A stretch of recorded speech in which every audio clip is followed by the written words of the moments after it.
안녕하십니까. 일손건축의 이병관 건축사입니다. 오늘 말씀드릴 내용은 1조 사선 변경에 대한 사전 수익률에 대한 내용입니다. 1조 높이 변경이 사전 준비로 인해서 수익률을 바꿀 수 있는 이런 사례를 저희와 함께 말씀 나눠보도록 하겠습니다.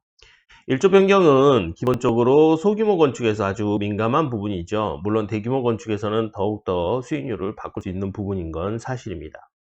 첫 번째로 말씀드릴 내용은 일단은 1조 변경이 수익률을 바꿀 수 있는데 이 수익률을 바꿀 수 있는 방법이 일단 기본적으로 1, 2, 3, 4층 즉 1층, 2층, 3층, 4층 정도의 높이 이 정도 높이에서 어떻게 바뀌는지 검토를 해보도록 하겠습니다.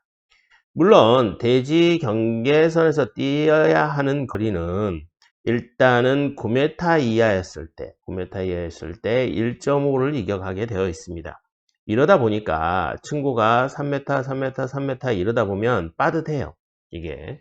그래서 단열재 같은 두께가 감안되지 않아서 이런 문제가 좀 생겼는데 일단 10m로 변경하겠다고 발표를 하였습니다. 10m로 변경하면 건물이 더 올라갈 수도 있고 그 다음에 요 상태 그대로 놓고 이쪽이 좀 더 늘어날 수도 있겠죠. 그래서 4층 부분에서 좀 늘어날 수도 있다. 이러한 수익률을 만드는 좀 유리하지 않겠느냐라는 겁니다. 그 다음에 2층이나 3층이 층고가 좀 빠듯한데 이런 주거 층고를 좀 더 향상시킬 수 있는 이점이 있겠죠.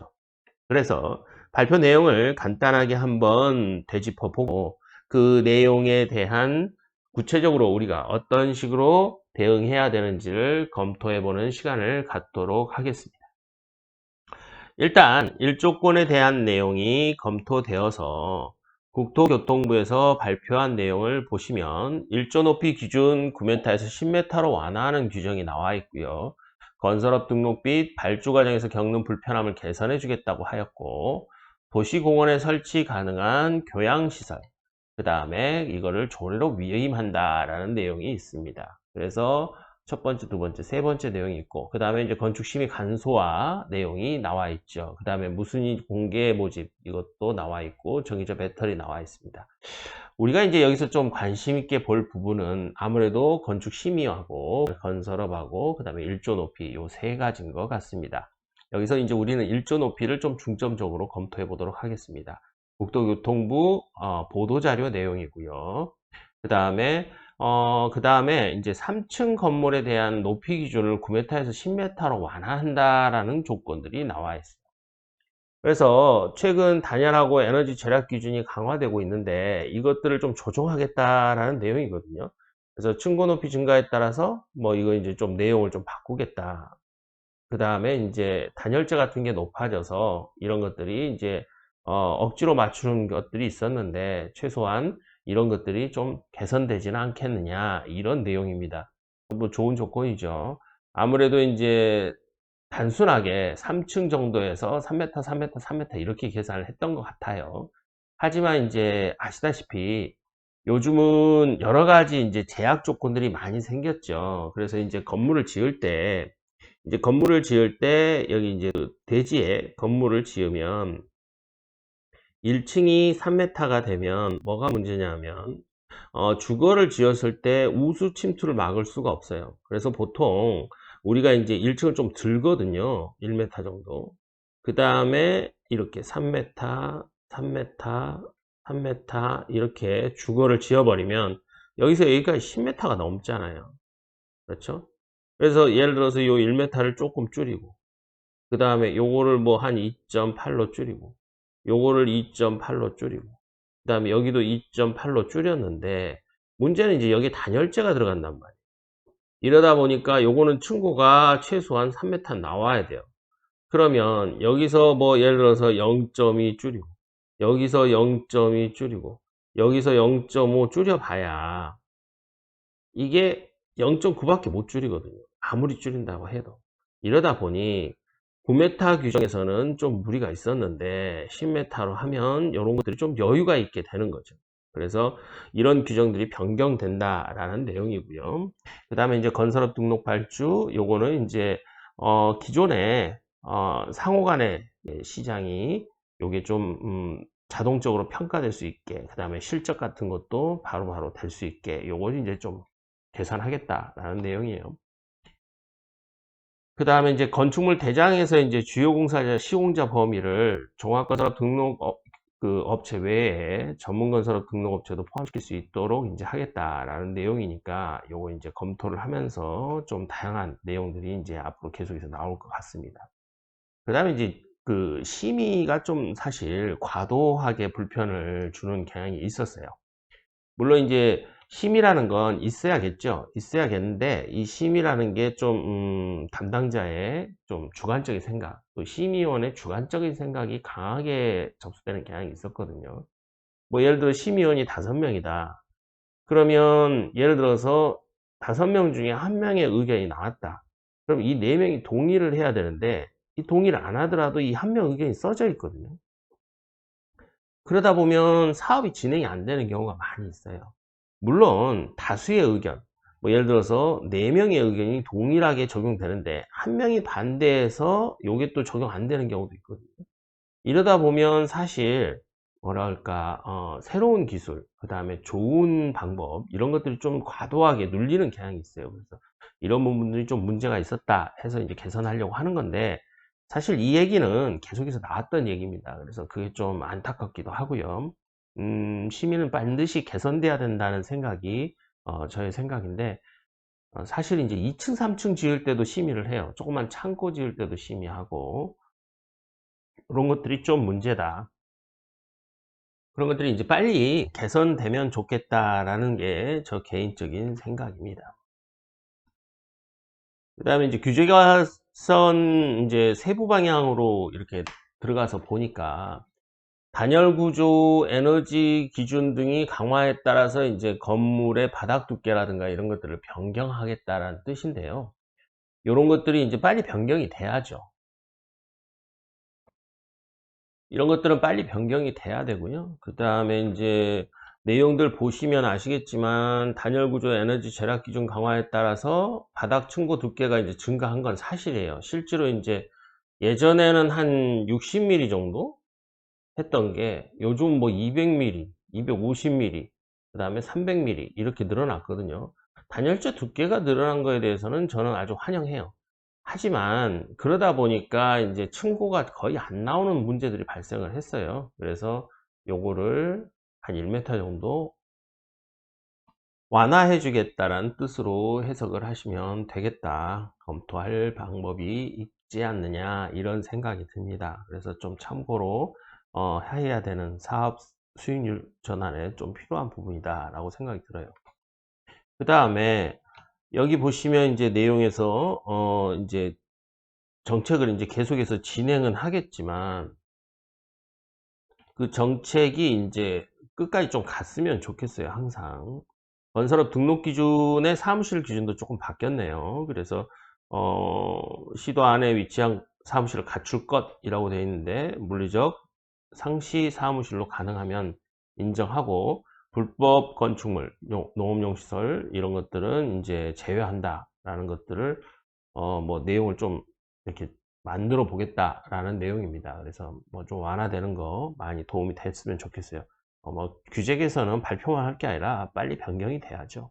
그 다음에 이제 건축물 대장에 기재하는 주요 공사 대장 기재하는 그 종합건설업체로만 규정하고 있어서 전문건설업 공사 수주에 문제가 발생하니까 주요 공사 시공자 범위에 종합건설업 등록업체 외에도 전문건설업 등록업체도 포함되도록 개선하겠다는 내용인데, 이거는 이제 건축법 시행령만 개선해야 되는 게 아니고 관련 법령이 많아요. 그래서 지금 현재 보면 이제 그 소규모 외에는 거의 대부분 종합건설업 면허가 필요하게 바뀌어 있거든요. 그래서 이런 것들이 좀 과도하긴 하죠. 사실 뭐 전문 토목이네 뭐네 이런 거, 그리고 사실 그거 뭐 종합건설업 가서 보면 직원 뭐 한두 명 있는데 종합이라고 하기도 애매하고, 그래서 다양한 종합건설업보다는 뭐 전문건설업 또는 뭐 골조도 있을 거고, 골조 정도로 해서 처리해줘도 크게 문제는 없을 것 같아요.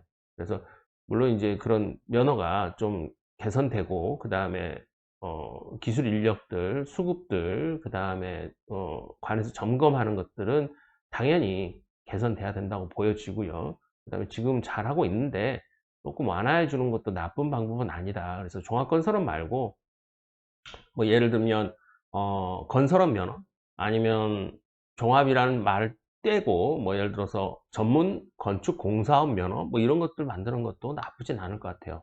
뭐 조경 면허라든가 뭐 도장 면허 그 다음에 조종 면허 이런 면허들이 종합 면허처럼 활동하면서 뭐 집을 짓는다 이건 저는 반대고요. 그래서 이것도 개선돼야 되는 부분이다 라고 생각이 듭니다.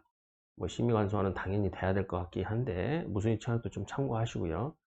자, 일조권 같은 경우는 높이 완화의 경우 두 가지 대안을 검토할 수 있습니다. 뭐 소규모 건축에서는 아주 민감하죠. 그래서 요거는 이제 미리 준비하는 게 좀 바람직한데요. 수익률에 대해서 이제 어디 수익을 높일 거냐. 예를 들어서 1층 수익률을 높일 거냐, 4층 수익률을 높일 거냐, 이거는 검토를 해봐야 되고요. 동일한 대지도요, 일조권 방향이 이렇게 걸리는 데가 있고, 이렇게 걸리는 데가 있어요. 그 다음에 아주 미세하게 걸리는 데도 있거든요. 뭐 예를 들어서 이런 식으로. 이랬을 때는 1층, 요건 이제 1층 높이는 좋은데, 요렇게 걸리는 경우는 아무래도 4층이 확 줄거든요. 그래서 방도 거의 안 나올 정도로 줄어드는 경우도 있어요. 그래서 요런 경우는 좀 검토를 해봐야 되지 않느냐. 그래서 두 가지 대안을 가지고 검토를 해본다. 이 이제 사선의 방향이라든가 그런 거에 따라서 하죠. 이제 사선의 방향 말이 나왔는데, 예를 들어 10m면 여기서 5m를 뛰니까 이 정도만 뛰면 돼요. 근데 이쪽에서 이렇게 가는 경우는 여기서 여기가 5m를 떼야 되거든요. 그러니까 이만큼 떼잖아요. 그래서 요거는 이만큼 떼거든요. 이게 확 틀리죠. 이 사선 방향이. 그래서 이런 것들에 대한 대안 검토, 그 다음에 정밀한 시뮬레이션을 한번 해보는 게 중요하다. 뭐 수익률이 한번 건축은 해놓으면 수정이 안 되거든요. 그래서 설계변경 작업도 골치 아프고, 그래서 먼저 사전에 검토하는 게 중요하다라는 생각을 한번 해봤습니다. 건축법 시행령을 한번 보시면 실제로 1조 확보를 위한 건축물의 높이 제한이라는 게 나와 있어요. 그래서 지금 보면 여기 9m 이하인 부분은 인접대지에서 1.5를 띄고, 그 다음에 9m를 초과한 부분은 인접대지 해당 거리의 2분의 1 이상을 띄는데, 이 9m 조항을 10m로 바꾸겠다는 거거든요. 근데 저는 개인적으로 예를 들어서 뭐 한 12m로 바꿔준다든가 뭐 이런 식으로 좀 바꾸고요. 그 다음에 좀 뭐랄까 이 부분, 그러니까 예를 들어서 이거는 꼭 9m 10m 이렇게 하지 말고, 뭐 예를 들어서 1층고는 한 4m 돼야 되잖아요. 그 다음에 2층고 3m, 그 다음에 3층고 3m, 그 다음에 4층까지 3m. 그럼 이게 얼마입니까? 뭐 한 13m 되잖아요. 13m. 근데 사실 1층은 한 4.2 정도면 돼요. 상가주택에서. 그 다음에 이거는 뭐 한 2.8, 요것도 2.8, 이거는 이제 3.0 이 정도 나와야 되거든요. 실은. 그래서 이게 이제 적정하고 천정고가 한 2.4 나오려면 요 정도는 나와야 돼요. 그래서 요런 것들을 같이 한번 본다면, 이렇게 했을 때 이제 층고가 한 12.8 돼요. 그래서 뭐 제 생각에는 한 13m로 완화해 주고, 그 다음에 이제 인접대지 경계선에서 떼야 되는 걸 1.5를 뭐 한 2m 정도로 바꾸든가, 그러면 이제 건물이 좀 기형적으로 생기는 게 좀 많이 줄어들지 않을까, 이런 생각을 한번 해봅니다. 12m는 좀 애매하고요. 뭐 최소한 12.5 정도, 이 정도는 돼야 되지 않느냐 싶어요. 근데 뭐 이렇게 해놓으면 미세하잖아요. 그리고 건물 모양 만들기가 힘듭니다. 제 생각은 그냥 13m로 해줬으면 좋겠어요. 그리고 이제 경계선을 띄어야 되는 것만 좀 띄고, 그래서 건물이 이렇게 지어졌는데 뭐 이렇게 생긴 건물들 있잖아요. 그죠? 요렇게 생긴 거, 요거 만들지 말고 그냥 요렇게 만들 때 이 띄는 거리들, 요것들을 좀 제대로 띄어서 한 2m 띄면, 예를 들어서 이제 12, 14이면 이게 이제 원래는 한 6m 띄어야 되거든요. 근데 뭐 한 2m만 띄면 되지 않을까, 밀집해서는 가능하지 않나, 이런 생각을 해봤습니다. 그 다음에 이제 전후비교표 한번 만들어 봤어요. 그래서 대안 가지고 검토를 했을 때 적정 층고를 보통 이제 주거는 한 2.4, 그 다음에 이제 근생은 약 한 2.7에서 3m 보거든요. 그래서 요것들을 검토해 보는 시뮬레이션 한번 해봤어요. 그래서 실제로 건물이 높아지죠. 그 다음에 이제 상가도 커지고, 그래서 여기서 이제 보시면 국토부에서 발표한 내용에서 이제 만약에 여기 지금 9m선 9m선으로 원래 있었는데 이게 이제 10m로 높아진다는 거 아니에요. 근데 여기서 올라가는 사선 이거는 같거든요. 여기서 올라가는 사선 방향은 그대로예요. 그래서 사선 방향은 그대로인 상태에서 요게 높아지니까 예를 들어서 이제 어디를 높일 거냐죠. 그러면 여기서 이제 요만큼이 올라가면 뭐 이거 확장 가능하지 않느냐? 요렇게 해서 이렇게 사실 이거 확장 가능할까요? 그렇게 많이 확장은 안 될 거예요. 이게 이제 이 규제가 그대로 있으면 2분의 1 규제가 그대로 있으면 뭐 크게 확장은 안 되죠. 그런데 쳐놓고 확장은 되죠. 예를 들어서 요 규제가 있는데도 불구하고 뭐 하면 여기서 이제 요 규제 그대로 놓고 만약에 사선이 이렇게 돼서 이렇게 간다. 그러면 요 방향 여기서 이제 뭐 여기를 활용할 수 있는 게 뭐 1m가 뭐 있겠어요. 하지만 사측에 조금 여유롭기는 하겠죠. 아무래도. 그렇지만 이제 제일 좋은 건 요 대안이에요. 여기 부분. 이 부분이 좋죠. 그래서 이제 원래 층고가 한 3m 되던 걸 층고를 이제 4m로 올리잖아요. 그러면 유리창이 이렇게 올라가잖아요. 그렇죠? 이만큼씩. 그러면 원래 여기가 낮거든요. 얼마 안 나와요. 보하부는. 보하부는 이제 층고가 3m면 얼마 안 나오잖아요. 뭐 층고 3m인데 여기서 뭐 잘라봐야 한 2.4 뭐 이 정도 나오거든요. 그러면 만약에 이제 이거를 4m로 올리면 최소한 뭐 한 3m 정도 해서 보 사이즈도 여유 있게 처리를 할 수 있겠죠. 지금 막 보를 줄이거든요. 이러다 보니까 이 부분이 가장 합리적으로 이제 이익이 되는 부분이다. 이런 것들을 한번 검토를 해봤어요. 물론 다양한 시뮬레이션을 해봐야 돼요. 그리고 다양한 검토를 해봐야 되는데 이거는 조금 퀘스천 마크인데 뭐 요거는 무조건 해야 되는 거다. 그래서 두 가지를 가지고 검토를 해봤고, 그 다음에 이제 아무래도 4층 개선이 아니라 이제 여기 이제 2층하고 3층 이 부분에 그 과도한 층고 타이트하게 했었거든요. 그래서 그런 층고들이 좀 개선되는 이런 효과가 있지 않겠느냐 이런 생각을 한번 해봤습니다. 시공 설계 전문 엘송 건축사 사무소는 부동산 입지 분석, 건축 설계, 시공 전문 회사입니다. 4년간의 경험을 토대로 부동산 투자의 단계별 전 과정을 상담하고 있고요. 토지 정보 이제 제공해 드리고 있습니다. 수많은 실적들이 있으니까요. 그 실적을 통해서 여러분들하고 만날 수 있기를 바라고 있습니다. 여러분들께서 언제든지 건축 설계 시공 이런 부분이 궁금한 게 있으시면 엘송건축사 사무소 직통번호로 연락 주시거나 또는 수도권 부동산 단톡방이나 이런 것을 활용하시면 많은 도움이 되실 겁니다. 아래 링크 쪽에서 엘송건축사 사무소 전화번호로 바로 연락을 하실 수 있으니까요. 언제든지 편하신 시간에 연락 주시면 최대한 성심을 다해서 상담을 해드리도록 하겠습니다. 이상으로 일조 관련한 내용을 분석해 드렸습니다. 여러분들에게 많은 도움이 되셨기를 바랍니다.